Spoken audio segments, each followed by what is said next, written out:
This episode is brought to you by FX's The Beauty Official Podcast. Join host Evan Ross Katz on the official podcast for FX's hottest new series, The Beauty, taking you behind the scenes with its amazing stars as they discuss the show's most jaw-dropping moments. Featuring Evan Peters, Anthony Ramos, Jeremy Pope, Ashton Kutcher, Rebecca Hall, Bella Hadid, Meghan Trainor, Isabella Rossellini, Jessica Alexander, and Ari Grainer. Search FX's The Beauty wherever you listen to podcasts. It's interview style, our daily dose of whatever. Today we're talking about historical inaccuracies. But, movies change stuff all the time. But Iris, what do you think about when that happens to real life people? And I guess the subtitle question is, does it matter?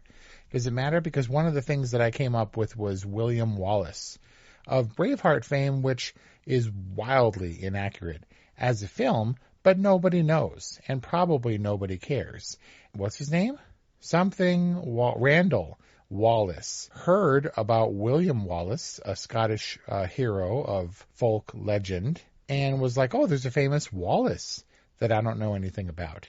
And looked up William Wallace and wrote a screenplay, which was directed by Mel Gibson and became Best Picture winner 1995 when Mel Gibson was still allowed to make good movies. Does it matter that William Wallace, as presented on screen, is heroic and none of those things? It's mostly anachronisms, but a lot of license was taken, and the contemporary version of someone who is influential and whose story is now out there is Mark Zuckerberg, because he's still alive. Was really young when he did the Facebook stuff and is still around and is still fairly young, at least younger than me, which always pains me. He was famously quoted saying, well, at least they got my wardrobe right about the social network, meaning they got everything else wrong. What does that say about the social network? What does that say about Aaron Sorkin? And are we supposed to take movies as truth if they're quote based on a true story? By the way, that's also kind of really passé. No one really says that anymore, based on a true story. Well, it's because it's not verifiable anymore. It doesn't mean anything. The Coens in particular have said that movies are based on true stories that aren't. Right, like Fargo. You can say whatever you want. Well, yeah, which is the point. I do think that for the most part, well, actually, that's not true, because Mark Zuckerberg was sort of vilified. Yeah. In the very beginning betrays accuracy because he is breaking up with his girlfriend. A character who I'm not even sure that person exists, because Mark Zuckerberg in real life at the time this all happened was already seeing the lady who would become his wife and is still his wife today. So I was going to say that when you change it for the better. You make William Wallace a perfect storybook hero of blood and total carnage and cutting off people's legs. Mark Zuckerberg you vilify because we hate billionaires now.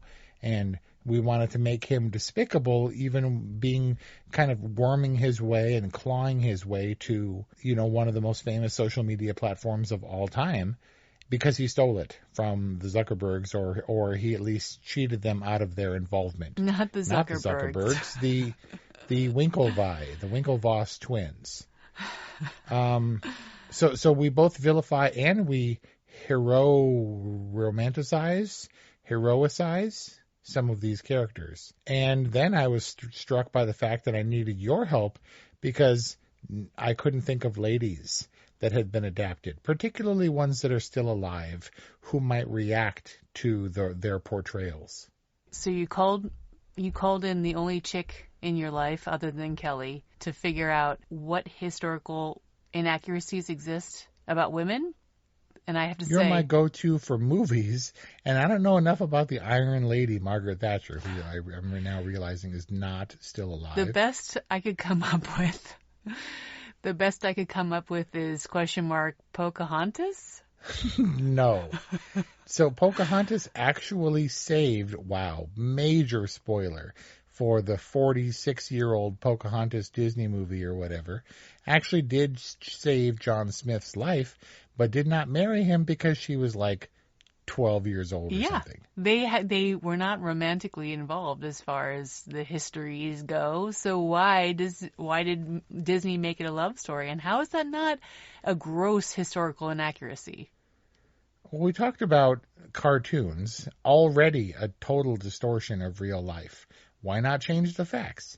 Because this is a really famous Native American indigenous person's hero. She had a hero raccoon sidekick, bruh. Yeah, I mean, I'm not saying that the talking tree was historically accurate. I'm just saying the central story to the Pocahontas movie, the Disney Pocahontas movie, is the romance between Pocahontas and John Smith, which didn't happen. You're right. But she was the first person to ever paint with the wind. Yeah, hit us up with any of your, particularly ladies who were adapted for the screen. At orwhatevermovies.com or wherever you get podcast things. Because we can't think of any thanks. Like love you. Goodbye. Right. Are you passionate about saving the planet for future generations? Do you want to learn how to do it? If yes, then you need to tune in to the Nature Back podcast. It's a talk show covering the changing world around us, from renewable energy, sustainable agriculture, circular economy, to ESG and social innovation. Don't miss this opportunity to discover how you can join the movement and make a difference. Subscribe to the Nature Back podcast today on your favorite platform and get ready to be amazed. Electric acid.